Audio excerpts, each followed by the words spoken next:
Welcome to the Jenna Ellis Show, sponsored by Legacy Precious Metals. There has never been a better time to invest in precious metals. Visit legacypminvestments.com. That's legacypminvestments.com.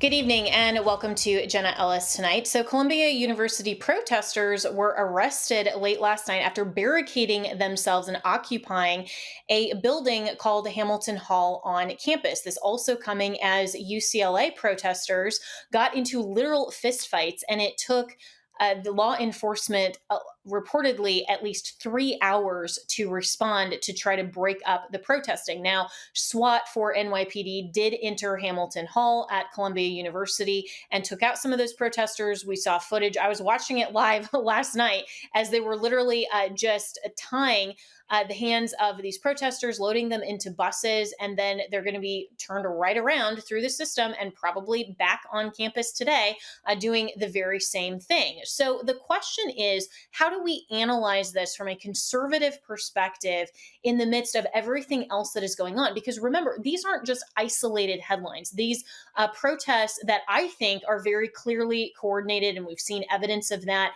throughout all of these headlines and the video footage. How do we understand this in the context of not only the Middle East conflict, but then also the Biden administration and their view of what America should be transformed into? So remember, these protesters aren't just pro-Palestine.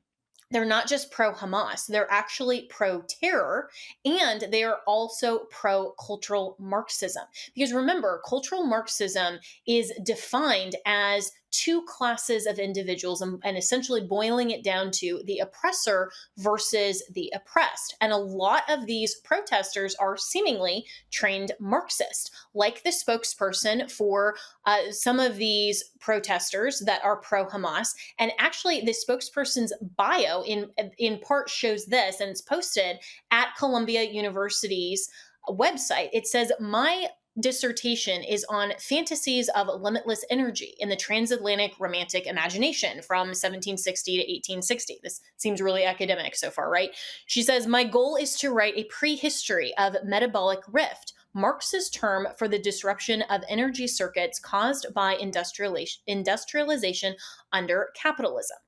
And note, the left is already doing that for climate change. They're already suggesting there's a disruption of energy circuits caused by industrialization. So climate change has already been kind of a Marxist push for this. But anyway, this bio goes on to say, "I'm particularly interested in theories of the imagination and poetry as interpreted through a Marxian lens in order to update and purpose an alternative to the historicist ideological critiques of the romantic imagination."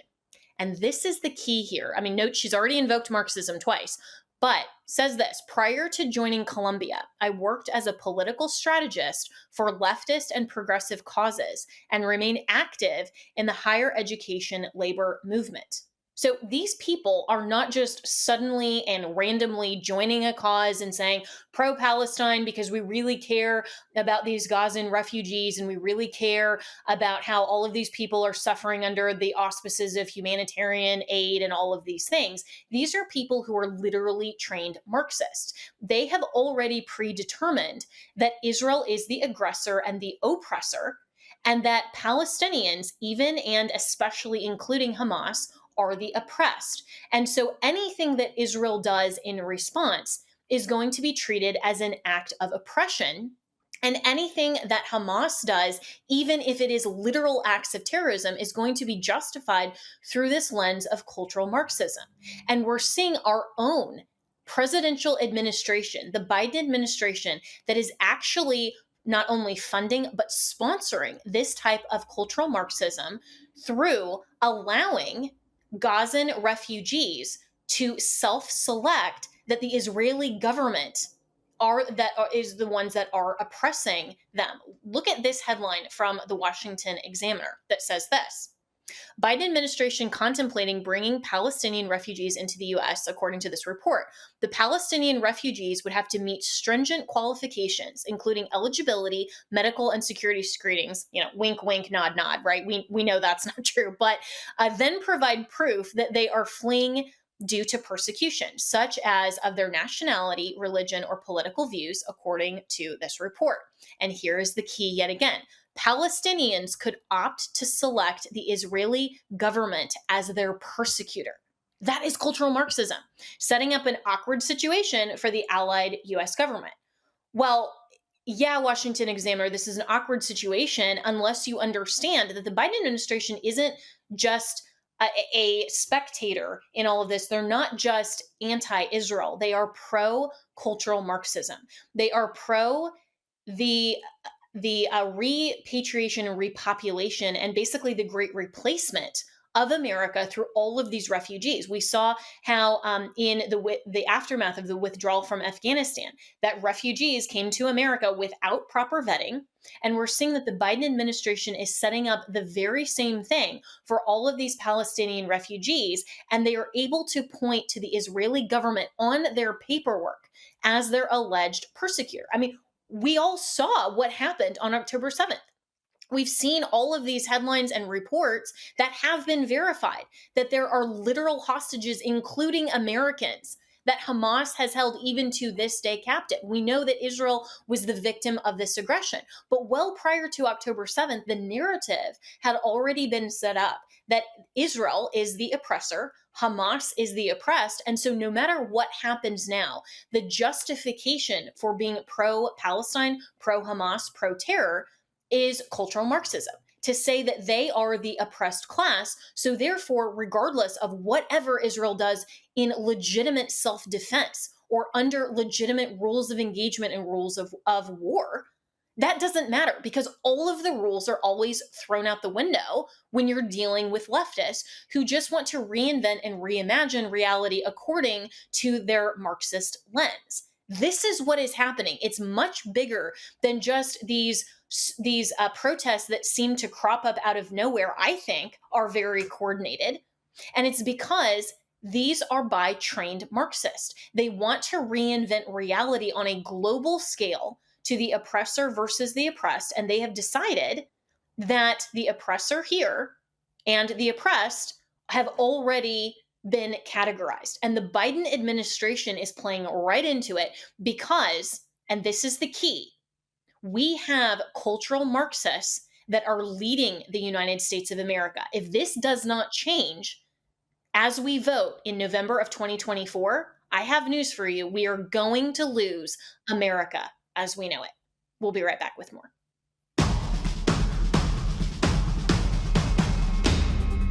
Throughout history, there are clear moments that define our nation's path, and now you can own a piece of that history. I'm thrilled to announce the official Newt Gingrich contract with America Coin from our friends at Legacy Precious Metals in partnership with Speaker Gingrich. This limited edition 1 ounce 99.99% silver coin commemorates the historic victory in 1994 when the Republican Party, under Speaker Gingrich's guidance, took control of Congress. The Newt Gingrich contract with America Coin also symbolizes the transformative political platform that led to the landmark achievements like the overhaul of the U.S. welfare system and the Balanced Budget Act. This is a limited edition coin that will sell out. So whether you're looking for the perfect gift or you want to own a piece of history, act fast before they run out. The Newt Gingrich contract with America Coin is more than an investment. It's a tribute to honest government and America. You can order it online at newtgingrichsilvercoin.com. That's newtgingrichsilvercoin.com and use promo code Jenna, that's JENNA, to get $10 off your purchase. Go to newtgingrichsilvercoin.com now.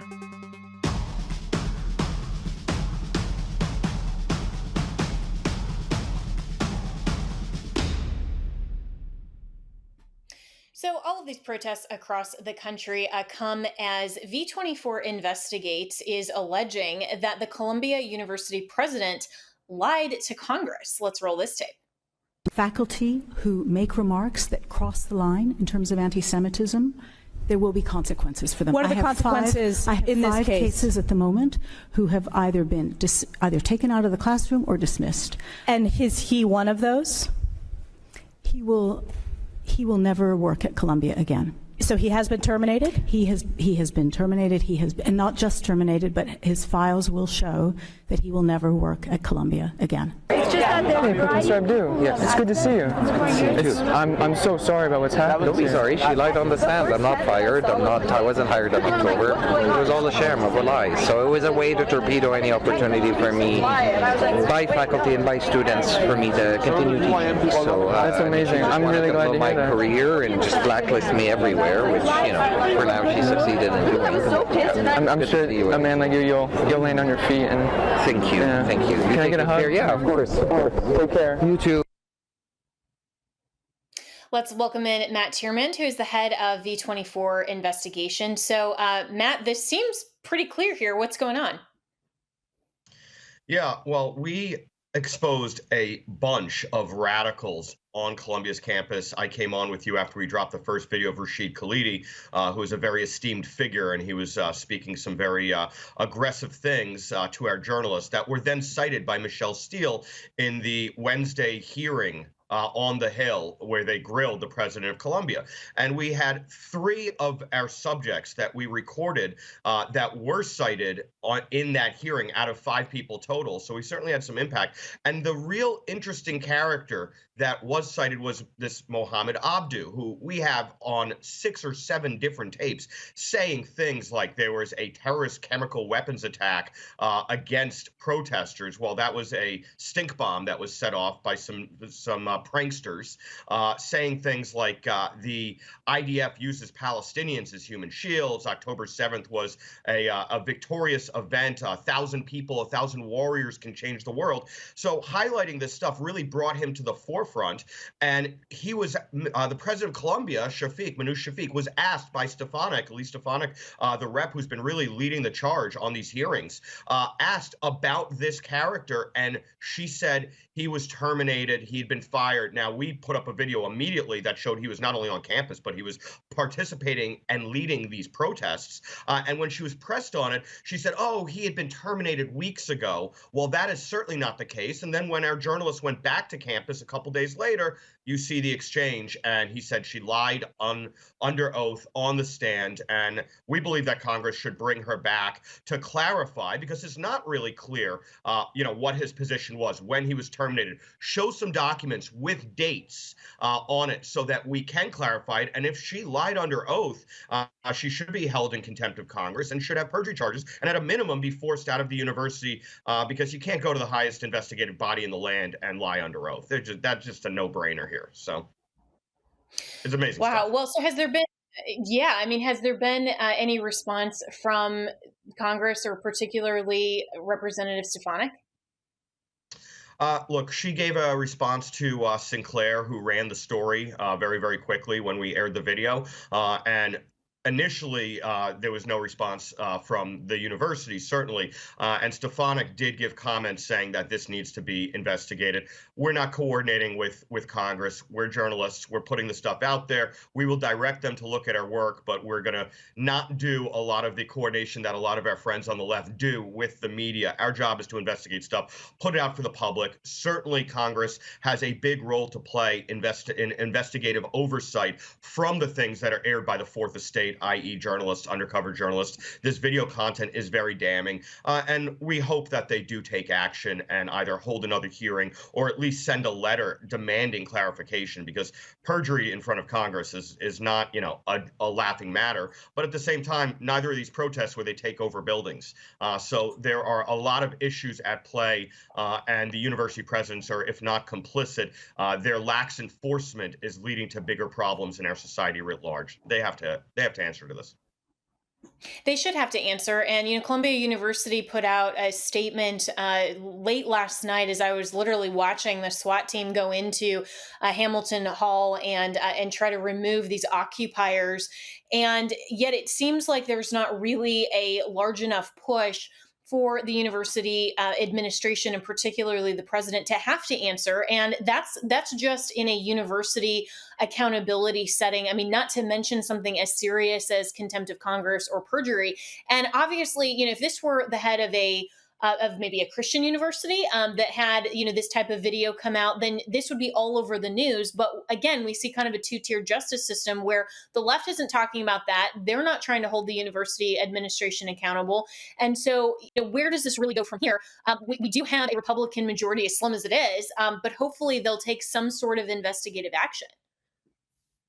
Yeah, absolutely. And look, I'm going to tell you and your viewers, we have journalists all over the country. We are active right now in half a dozen schools, and that's expanding every week. We have leads coming to us from the Northeast to Southern California to the Southeast to red states as well as blue states.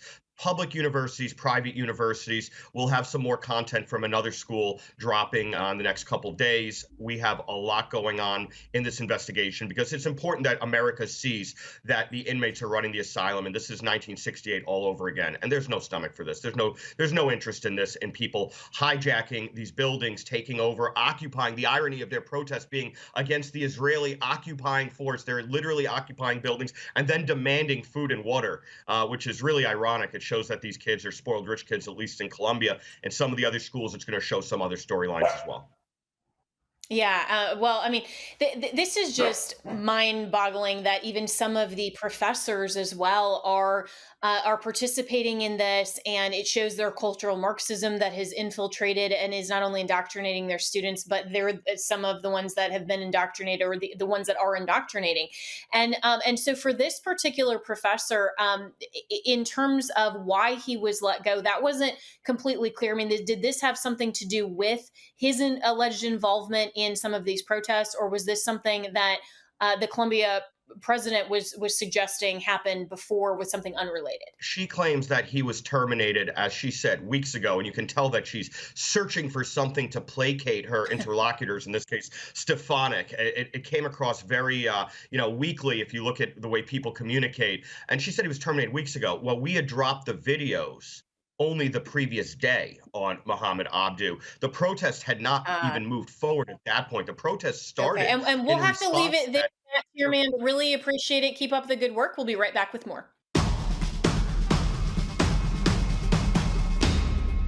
Well, friends, you might have heard that Mike Lindell and MyPillow no longer have the support of their box stores or shopping channels the way that they used to. They've been part of this cancel culture, so they want to pass along the savings directly to you by having a $25 extravaganza. I love that word, extravaganza. When Mike started MyPillow, it was just a one-product company. With the help of his dedicated employees, they now have hundreds of products, some you may not even know about. To get the word out, I want to invite my listeners to check out their $25 extravaganza. 2-pack multi-use MyPillows are just $25. MyPillow sandals, also awesome, only $25. Their 6-pack towel sets are $25. And brand new 4-pack dish towels, you guessed it, just $25. For the first time ever, the premium MyPillows with the all-new Giza fabric, just $25. And orders over $75 will receive free shipping, too. This amazing offer won't last long. Go to mypillow.com, use the promo code Jenna, or call 800-564-8475 today. That's 800-564-8475, or go to mypillow.com and use the promo code Jenna.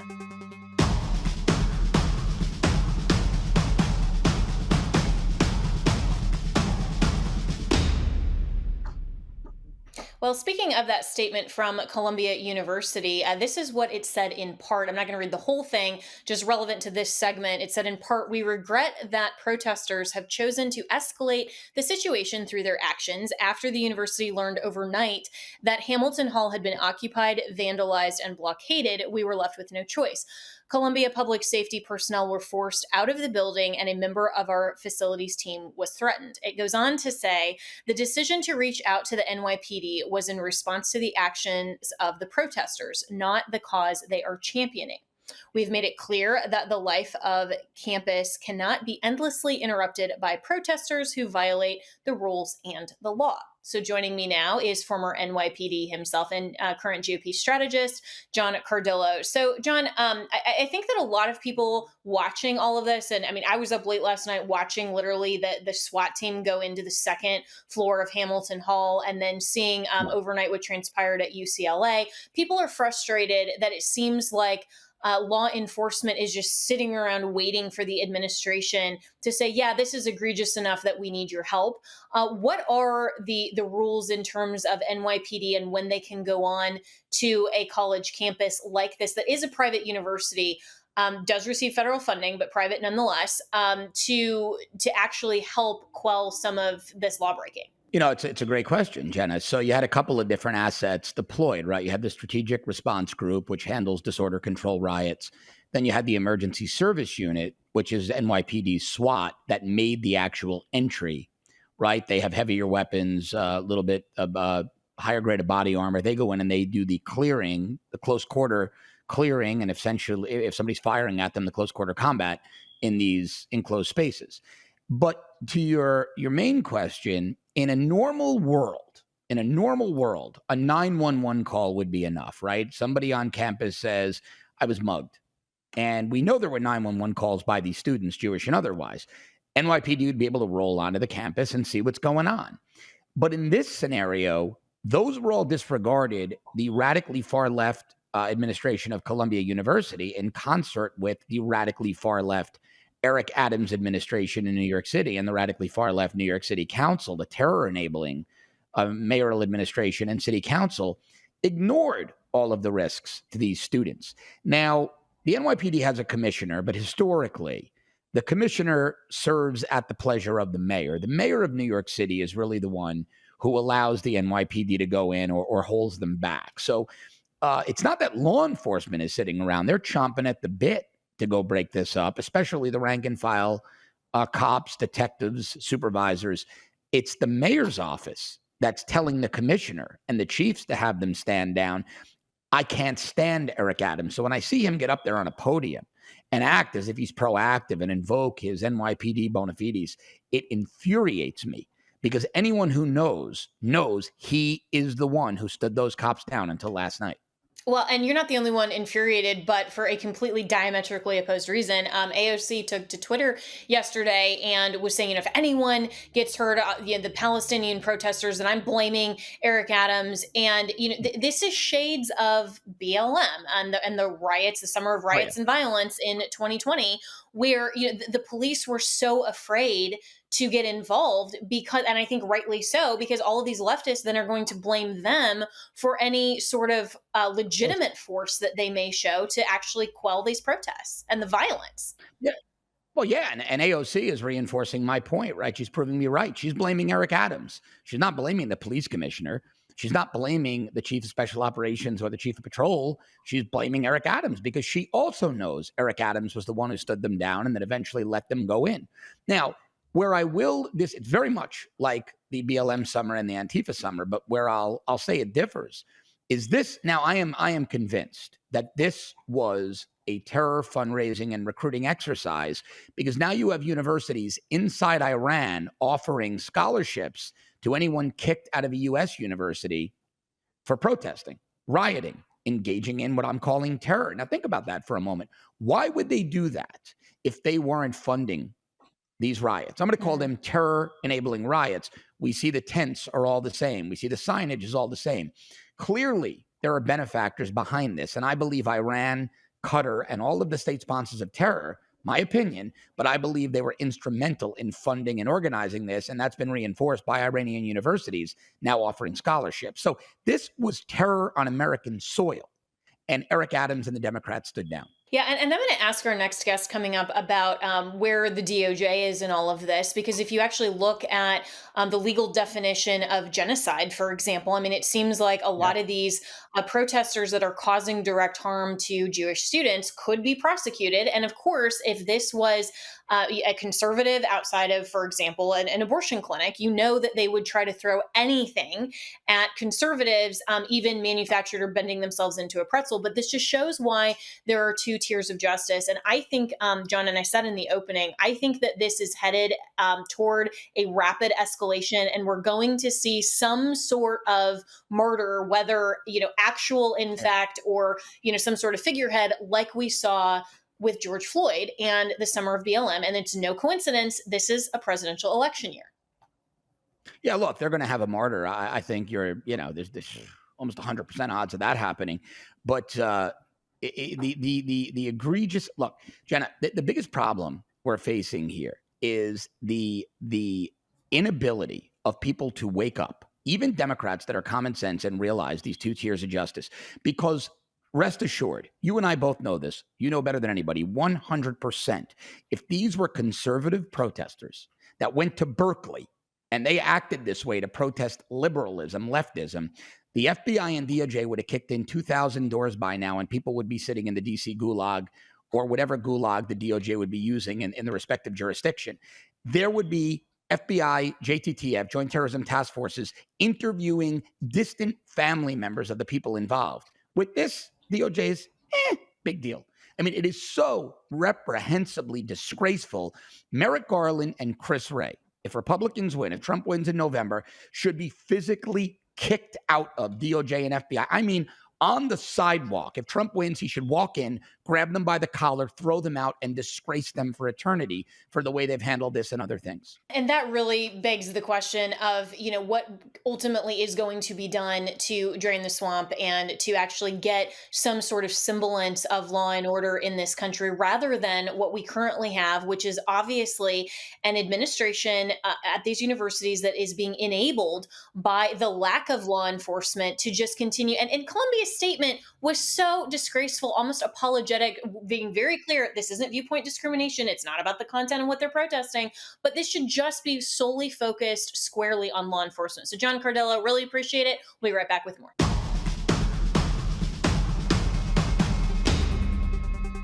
Throughout history, there are clear moments that define our nation's path, and now you can own a piece of that history. I'm thrilled to announce the official Newt Gingrich contract with America Coin from our friends at Legacy Precious Metals in partnership with Speaker Gingrich. This limited edition 1 ounce 99.99% silver coin commemorates the historic victory in 1994 when the Republican Party, under Speaker Gingrich's guidance, took control of Congress.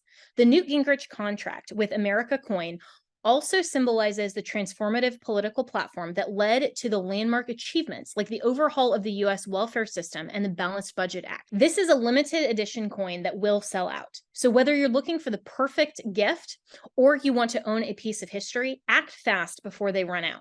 The Newt Gingrich contract with America Coin is more than an investment. It's a tribute to honest government and America. You can order it online at newtgingrichsilvercoin.com. That's newtgingrichsilvercoin.com, and use promo code Jenna, that's JENNA, to get $10 off your purchase. Go to newtgingrichsilvercoin.com now.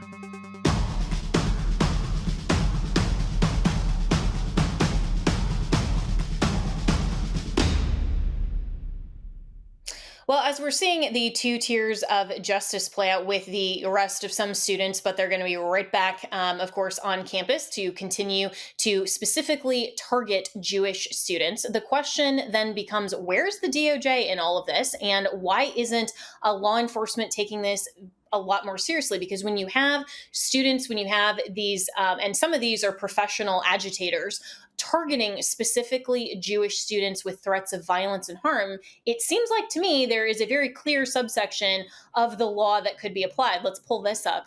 This is the subsection from, this is from Cornell Law, 18 USC 1091, genocide. Basic offense when whoever, whether in a time of peace or in a time of war, and with the specific intent to destroy in whole or in substantial part a national, ethnic, racial, or religious group, as such, 1, kills a member of that group, 2, causes serious bodily injury to members of that group, 3, causes the permanent impairment of the mental faculties of a member of the group through drugs, torture, or similar techniques. And it goes on for a few other subsections. I think we are rapidly seeing an escalation here that can properly be categorized as genocide. But let's bring in Josh Hammer, who is the senior editor at large for Newsweek and host of the Josh Hammer Show. So, Josh, whether or not this actually will end up rising to the level of genocide, and I think we are rapidly seeing that escalation. I hope it doesn't get this far, but I think that we're going to see more violence before this ends, just like we saw in 2020. There are a lot of other subsections as well that the DOJ could prosecute, but it seems like they're just saying, well, Columbia and UCLA, they can handle it, and they're clearly not handling it. So shouldn't these students be prosecuted or at least investigated by the DOJ? The short answer is yes, absolutely, unequivocally so. Now, Jenna, there's no shortage of federal criminal statutes that prosecutors, if they were actually interested in doing their job, that they should be invoking right now. In fact, it was Hans von Spakovsky, who's one of my very favorite fellows at the Heritage Foundation. Hans wrote a fantastic piece on this very subject for the Daily Signal, the Heritage Foundation's online website. I was just reading it this morning, in fact. And among the statutes that Hans recommends are the Ku Klux Klan Act from 1871. Now, there's various subsections of it. This is codified at 42 U.S. Code 1983, 1984, 85, and 86. 1983 is the one that lawyers like me and you, Jenna, hear about a lot. That is the civil claim that you bring when someone is infringing upon your constitutional rights. But there's actually a 1985 and 1986 subcomponent of the Ku Klux Klan Act as well, which is basically a criminal violation when someone is attempting to deprive you in conspiratorial fashion. There is a conspiracy to deprive someone of exercising their basic constitutional rights. It's actually the same statutes. If you recall, the federal government prosecuted Douglas Mackey with, the guy who was doing those memes back in the 2016 election, telling voters I don't remember what was going on, Jen. It was like texting him like don't go to the polls here, text now to vote. They prosecuted him under this same statute, this conspiracy to deprive others of constitutional rights. That will be one possible route for federal prosecutors to go. The lawsuit that I personally am very interested in seeing is actually also a civil one, not just a criminal one. There was a lot of Title VI violations going on right now. Title VI is the subsection of the 1960s era Civil Rights Act that says that for all educational institutions that take taxpayer money, which is basically everywhere except for Hillsdale College, they cannot discriminate on the basis of race, sex, national origin, and religion as well. In fact, the Trump administration famously in 2019 interpreted Title VI to encompass anti-Zionism within anti-Semitism. The Biden administration has actually not formally undone that interpretation of Title VI. So right now, it's fair game if any civil litigator even wants to file a massive class action Title VI lawsuit as well. Without revealing names, Jenna, I've been in touch with some ambitious lawyers who are thinking about doing exactly that. So God willing, sooner rather than later, we'll see something resembling justice. Well, and I hope that there are some courageous conservatives like that who are going to meet the leftist lawfare with some serious lawsuits that are actually just of our own. Because, for too long, the left has weaponized the justice system and lawfare for their own personal and political gain. And we haven't seen a lot of the uses of good lawsuits that are trying to combat this as well. And I know that you just announced that you've joined the Article 3 project with our good friends Mike Davis and Will Chamberlain, who are frequent guests on this program. So any potential things that you can kind of forecast on whether it's this specific issue or a little bit more broadly on how you're going to collaborate there? Yeah, so that's public as of today, actually. So yeah, I am joining Article 3 Project as senior counsel. I'm also part of the Internet Accountability Project, which is a subsidiary of the Article 3 Project, both affiliated with our friend Mike Davis, as you said. So, I can't say anything necessarily on this exact topic. What I can tell you is that Mike is just as passionate as I am when it comes to this particular topic. And, if there's an opportunity for us to maneuver and try to use our clout within this space to try to punch back fire with fire from a lawfare perspective, I do not think that we would hesitate to get involved in such causes.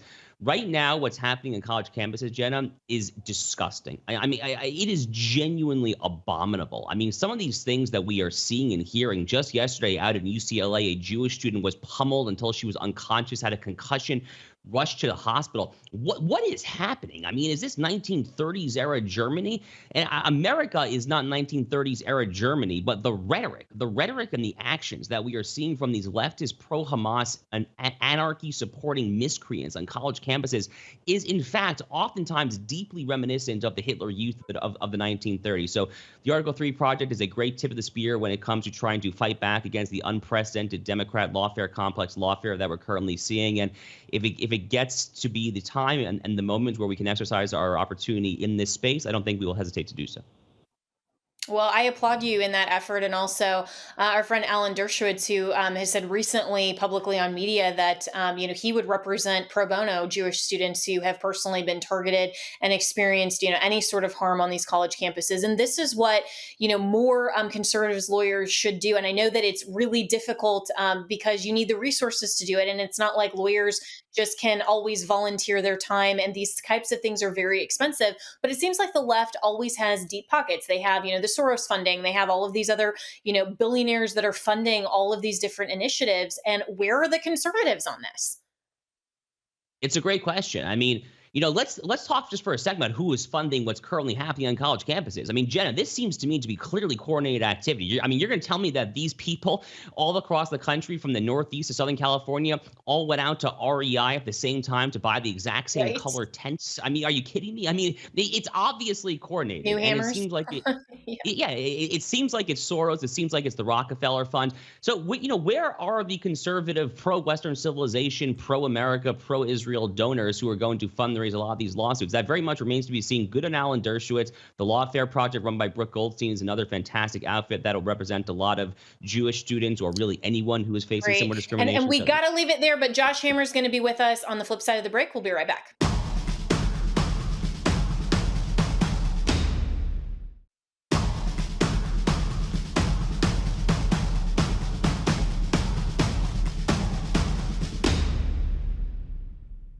Continuing my conversation with Josh Hammer, who is the senior editor at large for Newsweek and the host of the excellent The Josh Hammer Show that I never miss. And we're continuing to talk about the two-tiered system of justice and lawfare. And there is no better example, I think, right now than the gag order that was placed on Donald Trump in New York City, that now the judge has held him in contempt of court as of yesterday and imposed a $9,000 fine and said that he's not opposed to actually imposing jail time for Donald Trump should he continue to violate the gag order. Meanwhile, other witnesses in the case, like Michael Cohen, are just free to say whatever they want. This is what Michael Cohen recently posted on his own TikTok. Michael Cohen here with another Michael Cohen Reacts. Well, it's been a while because, for a week I've been suspended on TikTok, but I'm back and I will be on for my 10 o'clock p.m. show tonight and every night until, of course, TikTok suspends me again. But who cares? Judge Merchan just ruled that the trial will start on April 15th. All right, so let's be clear. Who cares? It's a 2-week delay. Certainly a lot of wasted time. And the nice part about this ruling was Judge Merchan pointed his finger at who is the guilty party in this specific instance. And that, of course, being the Southern District of New York, the same group that believe themselves to be sovereign district. They believe themselves to be above anyone in anything. Now, as far as that. All right, so this continues on, and obviously Michael Cohen, Josh, is commenting on the trial. He's invoking Judge Merchan by name, like Donald Trump does, but somehow this is okay as just a witness when Donald Trump, who is literally sitting in the defendant's chair, can't comment on his own trial and his own innocence. I mean, this seems completely unconstitutional. And I think the violation of the gag order is pretty obvious, but you shouldn't be held in contempt for an unconstitutional order to begin with. Yeah, Jenna, I totally agree with that. I mean, the breadth and depth of this gag order is absolutely absurd. So gag orders can be appropriate in a very limited circumstance when it is narrowly tailored to prohibit a very specific conduct. But what Merchan did in this particular case was he basically said, that Trump can't criticize anyone who is even remotely related to this case other than the judge and the prosecutor, the Soros-funded Alvin Bragg himself. Now, also bear in mind, by the way, that one of the reasons that Merchan expanded the gag order to this point is that his own daughter, Lauren Merchan, works for a Democratic fundraising and consultancy group called Authentic Campaigns that is raising tens and tens of millions of dollars, partially off of the fact that her own father is the liberal judge currently overseeing the prosecution of the president of the United States for the first time in American history. So the whole thing really stinks to high heaven here. And the worst part for me yesterday, Jenna, was how Merchan, on top of these 9 violations of the gag order totaling $9,000, which is basically chump change for someone of Donald Trump's wealth, but on top of that, Merchan said that he was contemplating, if this continues, incarceratory punishment. You're going to jail the guy for violating a gag order that is probably unconstitutional to begin with as far as suppressing his free speech rights? Are you freaking kidding me? But look, I think kind of zooming out here and looking at it from a more political and not necessarily strictly legal perspective here, I do think, Jenna, that the median voter sees what's up here. They see what's going on in this trial. The New York City prosecution is by far the most legally frivolous of all of them to begin with. Alvin Bragg's predecessor there, Cy Vance Jr., declined to bring charges. The SDNY, the federal prosecutor's office, also declined to press charges. Now they see what's going on with the judge and the gag order protecting his daughter, threatening jail time. I think the median voter in swing state America is wisening up to the situation, and that's kind of the solace that I take out of it. But for now, while we're kind of in the middle of this, it really does stink to high heaven. It really does. And it's an affront to the notions of fairness and the interests of justice, because largely we know that this is more about the court of public opinion than necessarily a court of law and equity, even though obviously that would have ramifications if Donald Trump is convicted, or even if he's not. But to your point about the median voter, I mean, it seems like there's not a ton of media attention other than, maybe some of these more egregious headlines like contempt of court and so forth. And do you attribute that to just there's so much else going on in the world, like these protests that we've been talking about, the Middle East conflict, everything going on in Congress, or is it just that pretty much, maybe 99% roughly of voters have already made up their mind about the outcome of this trial, regardless of what the evidence shows.